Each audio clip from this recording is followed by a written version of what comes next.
好，今日坐喺我隔離嘅就係任教數學科嘅羅慶少老師。羅老師你好。大家好。羅老師啊，請問你從事教學嘅工作有幾耐呢？如果全職教師嚟計咧，就18年啦。咁你認為培正帶俾你咩感覺呢？呢度有好濃嘅宗教氣氛咯。羅老師啊，咁你教過咁多間學校啦，你認為培正有咩分別呢？我未教過一條龍嘅學校咯，就啲同學仔咧都喺培正嘅幼稚園升上小學，升上嚟中學。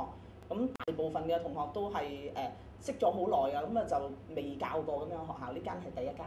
羅老師啊，咁你係任教數學科啦，咁好多學生都認為數學科係一個好困難嘅科目，唔知你有咩秘訣可以俾佢哋呢？通常覺得數學科難嘅同學咧，就可能都係根基比較弱啊，有興趣比較少啊，咁啊挫敗感比較多啊咁啦。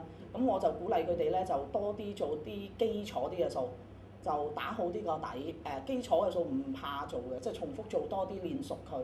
咁慢慢個底好咗咧，就會個成績都會有提升㗎啦。咁羅老師啊，你喺培正教嗰啲幾個月嚟咧，你認為有咩困難啊？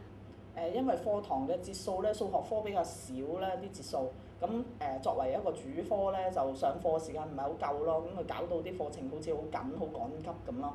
好，咁你最後有咩嘢勉勵嘅説話想同啲同學講啊？因為節數比較少啦，數學科咁希望同學咧就專心啲上課，做好課堂上面嘅工作先啦。咁玩嘅開心嘅時間留翻課餘啦，咁就 work hard and play hard。好多謝你接受我哋嘅訪問。多謝。